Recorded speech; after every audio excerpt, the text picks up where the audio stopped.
Our next two speakers understand tyranny as well. They came from a regime complete with tyranny. We have next Nasrin Mohammadi. And Nasrin grew up in Iran. She was a journalist. And after the Khomeini took over in Iran, and her two brothers became activists, and our brother Akbar was killed in jail. Nasrin moved to Germany, and she became the voice of students. And she tried to reach, she met with the European Parliament, good luck on that, human rights organizations, and Amnesty International. So you can imagine it's a tough case. I haven't seen them do very much in fighting tyranny. But Nasrin documented the torture and murder of her brother in 2006 after 7 years of imprisonment in Iran and torture. The book is Tears and Lashes. We're going to have it out here for a book signing. But we asked Nasrin to say a few words about the experience of her brother, but how this experience relates to us in America and what we should take from it.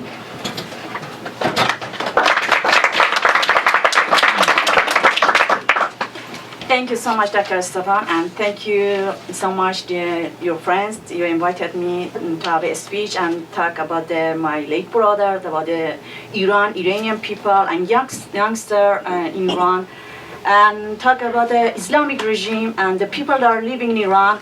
And most of people, they're going to regime take them to jail.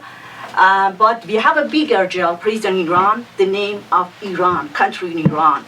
If we have a small jail and regime took many people, political prisoner, youngster, student, they took them jail and torture them.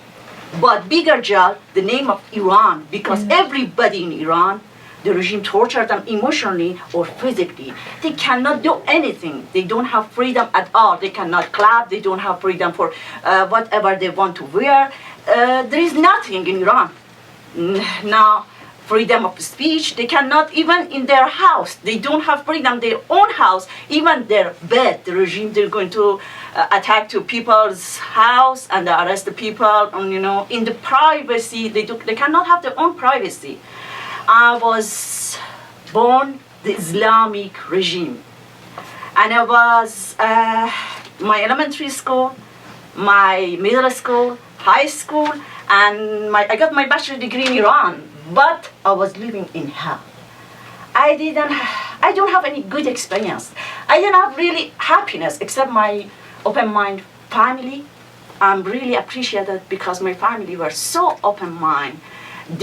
My parents, they were born as a Muslim, but they never practiced Islam, and they never asked us to be Muslim or practice. But at the school, like a small hell, we should wear dark stuff. As a 7 years or 8 years old kid, dark cover. We shouldn't cover our hair, long dress, and we couldn't wear, the colorful shoes for 7, 8 years old kid. Imagine, how difficult is it?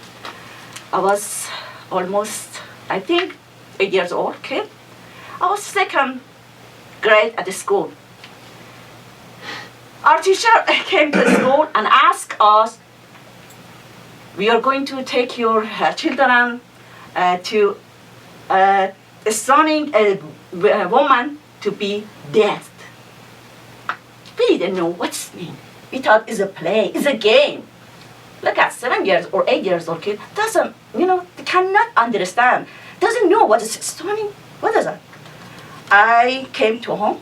I asked my parents. I told them, my school teacher asked me to go see a stoning. I was excited. I thought it's game. My parents told me, explained to me what is a stoning, and they forbade me. I didn't go. I got confused. I said, okay, I don't want to see that. That's brutal. one day after that, I went to school. I never forget that one. For the rest of my life, my best friend, she went over there. She saw stoning. And my classmates, most of them, they were over there. Most of my classmates, they got depression. My best friend, I couldn't see her for 1 month. Do you know why? She was in deep, deep depression. You cannot imagine 8 years old kid and watch stoning a woman.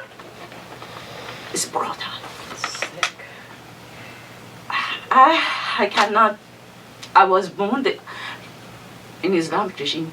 If you want to understand how brutal is this Islamic regime, is it? You should be born that Islamic regime, and you should be raised that Islamic regime, that brutal Islamic regime. Yeah, Mrs. Darwish, she talked about Islamic regime. She was right. If you won't touch it, you won't feel it. With your heart, with everything, you want to feel sadness, everything. You should born. You guys are lucky. Your Iranians are so lucky. You weren't born in Iran or any Islamic regime. There is no peace any country, Muslim country. They are advertising here, United States. We have mosque. We have Islam, peaceful Islam. There is no peaceful Islam. It doesn't have meaning. Peace in Islam. Islam, that's mean killing, stunning, torturing. This is Islam. This is Muhammad's Islam. Yes, I became Christian in this country. I used to be atheist. I lost my brother, my dear brother. I was so close to him. I love that much. I cannot describe for you guys. I miss him so much. I wish I could talk him, kiss him, and hug him tightly. I was so close to my brother. The regime took my brother. My brother was a man of peace. He was just only student. He chanted on the street. He said, we want freedom. Free religion, freedom, women's freedom. We don't want just Islamic regime. And regime took him to jail. More than 7 years at the jail. Even in prison, they torture him savagely. And when his regime was agent of regime was torturing him in the jail, he was yelling and chanting, Viva freedom! Down with dictator! Down with this Islamic regime! After 7 years, serving 7 years imprisonment, the regime killed him under torture, the dungeon of Evin prison in Iran. My brother, late brother, he was follower of Mahatma Gandhi, Martin Luther King, and Nelson Mandela. And President George Bush mentioned of my late brother on his speech. Many international and national send their condolence to my family after he was killed. Like Amnesty International, U.S. United States Department, President George Bush, and Amnesty International in Europe, Germany, England. My brother was a hero. I'm proud of him. And I do remember, I'm a US citizen. I love United States. I believe United States is my country because I didn't have home. I wasn't safe in Iran. I escaped from Iran and came to Germany, and then I came here because I didn't have home in Iran. I wasn't safe in Iran, but I am safe in Iran. United States gave me home. I can kiss this land. This land is my country. This is my country. But I see, even I saw and I'm seeing many mosques that are here and they're advertising Islam. I'm really afraid. I didn't expect United States there are, they're going to have a mini mosque or they're going to advertise Islam. Even I was in a LA Times Festival. We had a boats over there, and I took my late brother's book. I'm a second writer of this book, Ideas and Lashes. And then I saw as a mosque was over there. They were advertising a mosque over there. That's so weird. In United States, I ran from Iran, I came to here, and around me there are many mosques, and they are advertising Islam, and they're telling Islam is a peace, is bringing peace, peaceful. I cannot believe, I cannot imagine, And then I want to tell you, if you open the United States gates, more than 90% of Iranian people coming to United States. They don't like Iranian government because a stupid government, brutal Islamic government in Iran. Almost all of Iranian people, they love United States. They love American people. I do remember my brother, late brother, before he was killed by Islamic regime, he told me, Nasrin,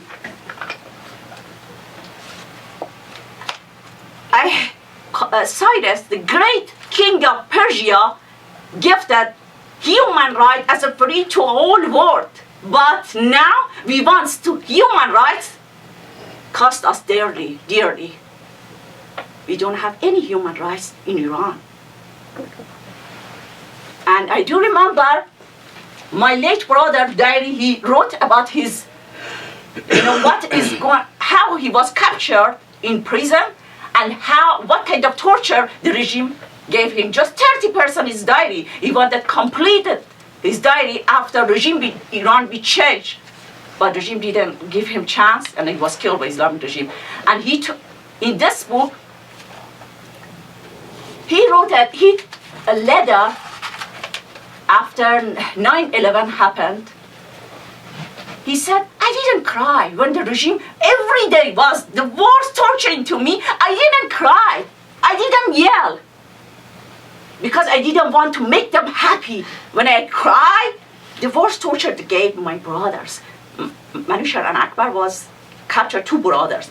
But my brother Akbar, this book about my brother Akbar, late brother, and he said, the worst torture the regime gave me, but I never cried. But when September 9/11 happened, he said, my tears came out. I really felt sad. I was so sad. And for American people, he wrote a letter. My late brother and other brother, Manusher, he was his cellmate. And he told, when the regime was torturing, we didn't cry, but our heart belonged to American people who were killed by terrorists. We are so upset. When I gave that letter to many Persian media and many places, they published this letter. Regime understood, Iranian regime, and they tortured them a lot because of that letter.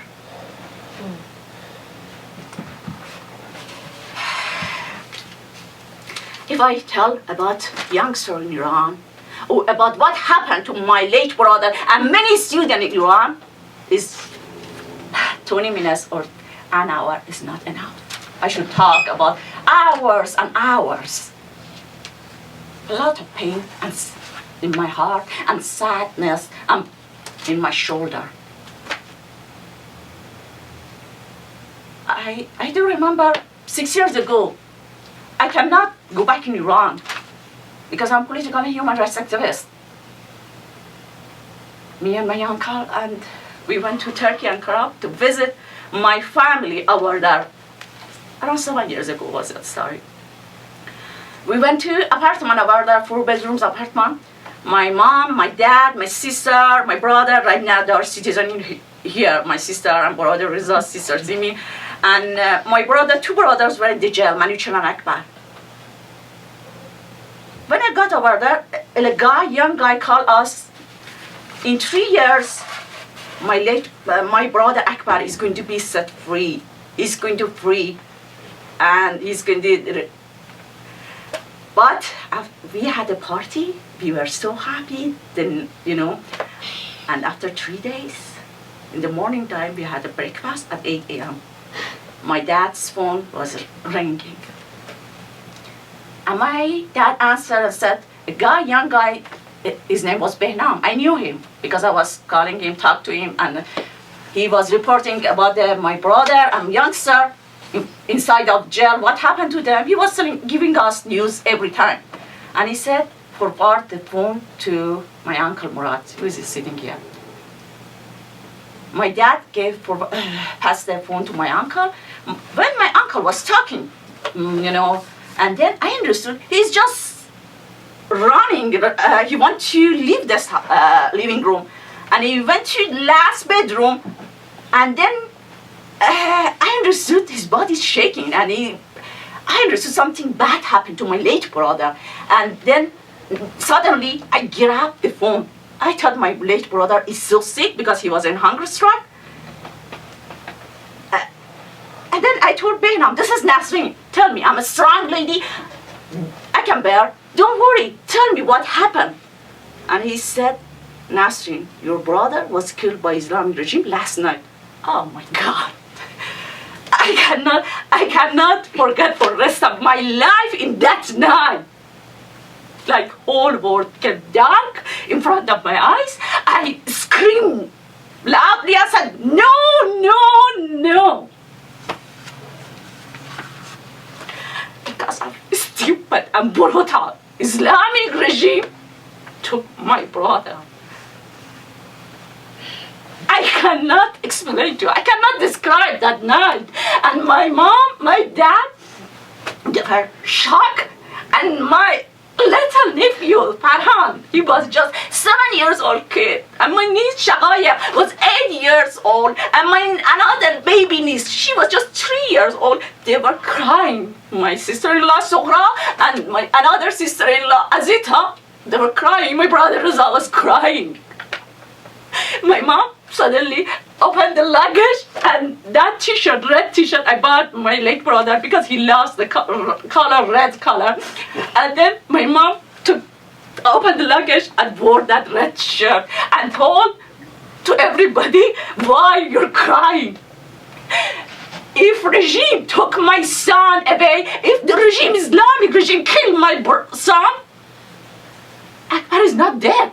Today I am Akbar, my mom. I'm proud of my mom. And she said, I will fight with regime, with this brutal regime. If Akbar was killed by regime, there would be thousands of Akbars who they follow his path. They're going to fight with regime. Yes, my mom was a hero, and she's still a hero. And there are many youngsters after Akbar. They came to on the street, they fought with the regime, and the regime killed them.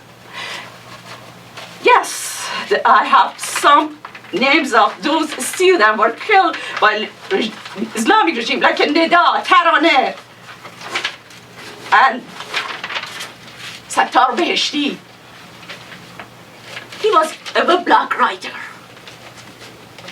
Just a weblog writer, maybe 1,000 the people view his weblog. And regime took him to jail for just 5 days. Torture him and kill him under torture. Young student.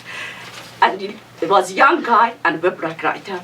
Another guy, Afshinu Sanlu, who organized a rally, and the regime took him jail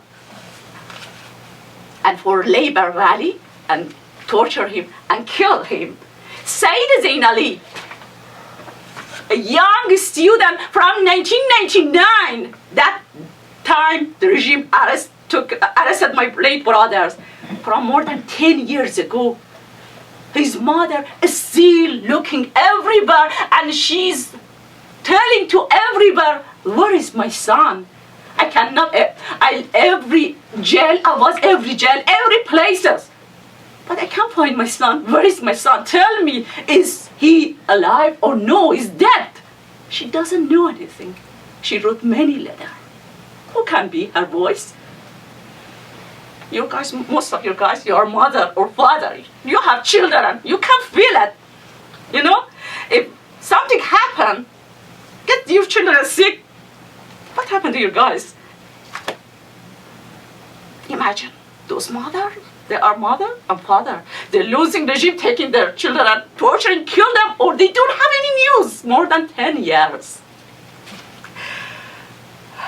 And then we have many names. I cannot tell them, like Nida Sultan, Taraneh Musavi, Sohrab Arabi, and many more. They were executed, raped, regime raped them, or burned their body like a Taraneh. Regime raped her. 5 years ago was a huge demonstration in Tehran. The regime arrested young lady, young, beautiful, innocent lady. They took her jail, raped her, and then burned her body. This is all doing by the name of Islam, brutal Islam. Thank you so much. Thank you.